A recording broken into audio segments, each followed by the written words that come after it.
इतना खो जाओ अपनी कामयाबी को पाने में कि मुश्किलों की तमाम विरासतें भी आपके हौसलों की मजबूत बुनियाद को हिला न सके। प्रिय विद्यार्थियों, मेरा नाम राखी जैन है। पिछले वीडियो में मैंने आपको अनुनासिक के बारे में समझाया था और आज मैं आपको लेखन खंड में सम्मिलित विषय संवाद लेखन के बारे में बताऊंगी।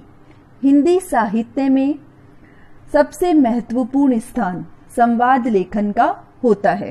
कहानी, उपन्यास, नाटक, एकांकी, इन सब की विषय वस्तु का आधार संवाद लेखन होता है। तो देखिए, संवाद लेखन। संवाद, इधर अनुस्वार लगा हुआ है। किस रूप में अनुस्वार का प्रयोग हुआ है? इधर म के रूप में। तो सम प्लस वाद। वाद क्या है? मूल शब्द है। इसमें उपसर्ग लगा हुआ है, सम उपसर्ग, क्योंकि उपसर्ग जो होते हैं वो हमेशा शब्द के पूर्व में लगते हैं, इसीलिए यहां पर सम उपसर्ग है और वाद मूल शब्द है।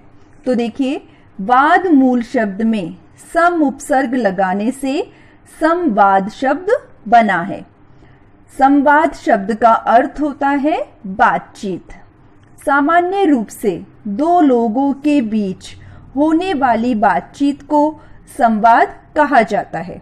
सामान्य तौर पर यदि दो लोग या दो व्यक्ति आपस में बातचीत कर रहे हैं तो उनके द्वारा की गई बातचीत को हम संवाद कहते हैं। बातचीत अथवा संवाद के लिए वक्ता या श्रोता, वक्ता बोलने वाला और श्रोता सुनने वाला, दोनों का होना आवश्यक है। इस प्रकार मौखिक वार्तालाप को लिपिबद्ध करना संवाद लेखन कहलाता है। तो जो संवाद होता है उसके लिए बोलने वाला और सुनने वाला दो व्यक्तियों का होना आवश्यक है, क्योंकि वो दो ही व्यक्ति आपस में बातचीत करते हैं और उनके द्वारा की गई बातचीत को संवाद कहते हैं। तो मौखिक वार्तालाप, मौखिक यानी बोलकर की गई वार्तालाप, बातचीत को लिपिबद्ध व्यवस्थित करना संवाद लेखन कहलाता है। तो ये तो था कि संवाद किसे कहते हैं। अब संवाद की भी कुछ प्रमुख विशेषताएं होती हैं, या फिर हम ये भी कह सकते हैं कि संवाद लिखते समय हमें किन किन बातों का ध्यान रखना चाहिए।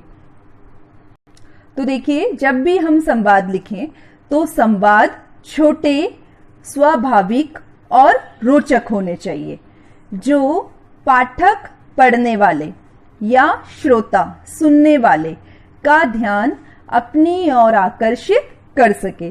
तो पहला बिंदु है इसका कि जब भी हम संवाद लिखते हैं तो संवाद अत्यधिक बड़े नहीं होने चाहिए, संवाद छोटे होने चाहिए। और जब भी हम संवाद लिखते हैं तो संवाद जो है रोचक होने चाहिए, ताकि उन संवादों को पढ़कर जो पढ़ने वाला पाठक है या जो सुनने वाला श्रोता है उनके मन में उसके प्रति रुचि आकर्षित हो जाए, अर्थात वो उसको पढ़ने के लिए लालायित हो जाए। दूसरा, संवाद की भाषा सरल, विषय और पात्रों के अनुकूल होनी चाहिए।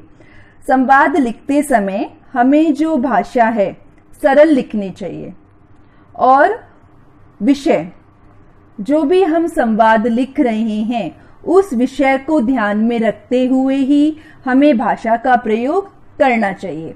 और भाषा पात्रों के अनुकूल या पात्रों के अनुसार होनी चाहिए। पात्र से मतलब है संवाद में दो व्यक्ति होते हैं, उनके बीच में जो बातचीत होती है उन्हें संवाद कहते हैं। तो पात्र दो व्यक्ति हैं, तो जो संवाद की भाषा है वो पात्रों के अनुकूल होनी चाहिए।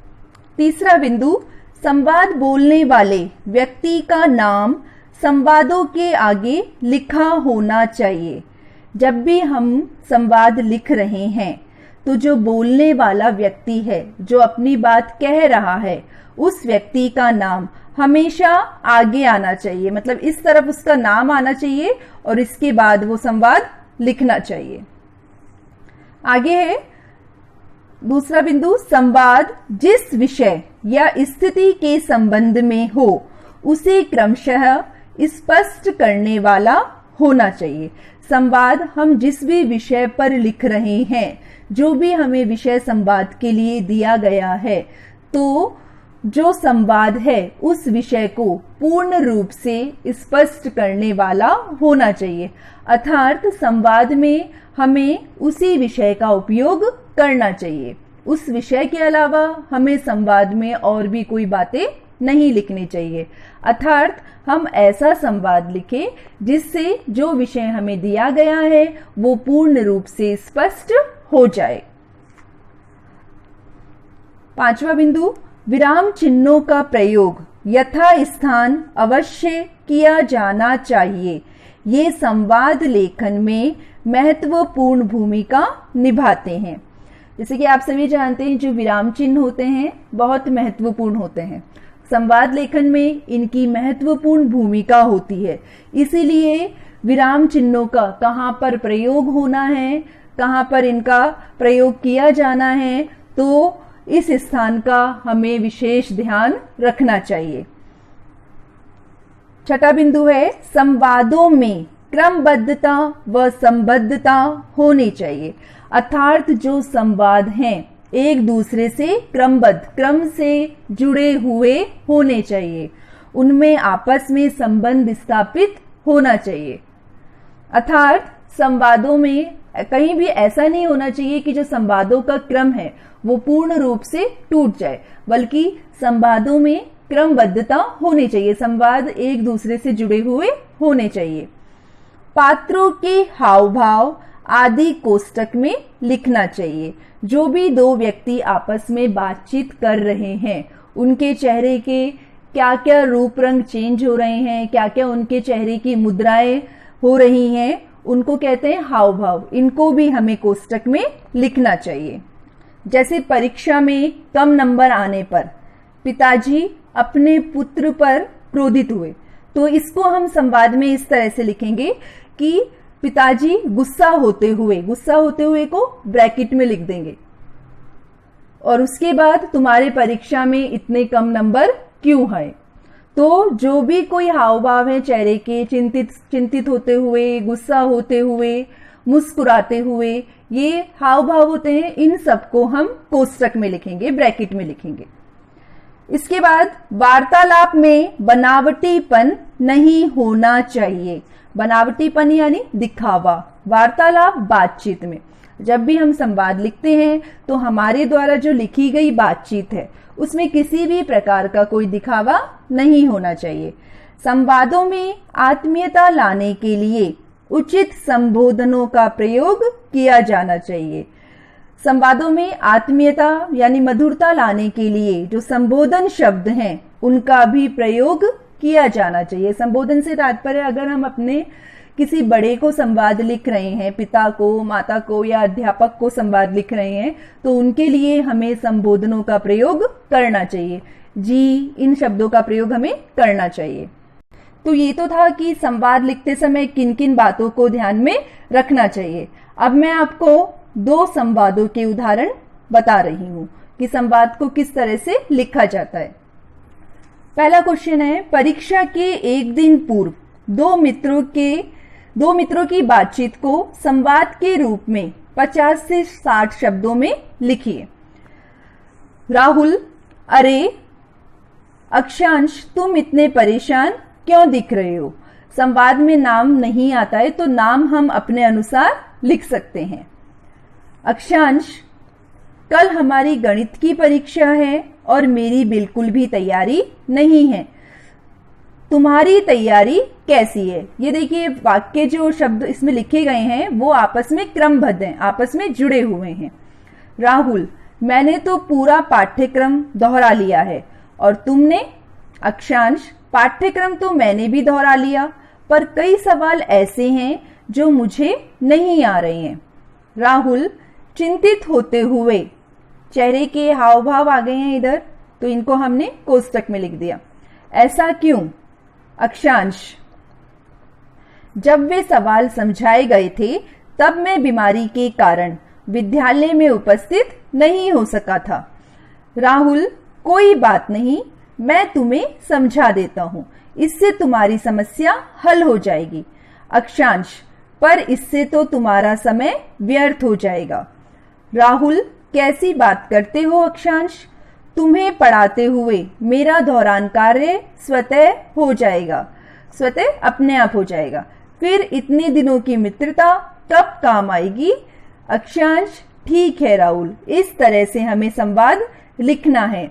और जो दो पात्र हैं, इसमें दो पात्र लिए गए हैं, एक तो राहुल और दूसरा अक्षांश। इनकी जो बातचीत है कम से कम 5 बार तो आनी ही चाहिए।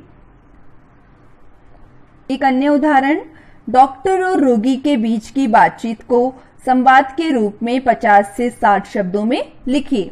रोगी, डॉक्टर साहब। चिकित्सक, हाँ बताओ क्या हुआ? रोगी, डॉक्टर साहब देखो, कल रात से मुझे बुखार हो रहा है, मेरे सिर में दर्द हो रहा है तथा मेरा पूरा बदन टूट रहा है। चिकित्सक, यह थर्मामीटर मुंह में रखो, मुझे तुम्हारा बुखार नापना है। जी डॉक्टर। चिकित्सक चिंतित स्वर में, देखो तुम्हें 102 डिग्री बुखार है। रोगी घबराते हुए, डॉक्टर साहब मुझे ऐसी दवाई दीजिए जिससे मेरा बुखार शीघ्र उतर जाए। चिकित्सक इंजेक्शन लगाकर पर्ची पर दवाई लिखते हुए, यह दवाई दिन में 3 बार नियम पूर्वक लेनी है, इससे तुम शीघ्र ठीक हो जाओगे। ठीक है डॉक्टर साहब। तो ये तो था कि संवाद किस तरह से लिखा जाता है। संवाद लिखते समय हमें किन किन बातों को ध्यान में रखना चाहिए। संवाद आपस में क्रमबद्ध व्यवस्थित होने चाहिए और संवादों को लिखते समय मैंने आपको जो भी बातें बताई हैं उन सबको अगर ध्यान में रखते हुए आप संवाद लिखेंगे तो संवाद लेखन में आप पूरे अंक ला सकते हैं। धन्यवाद।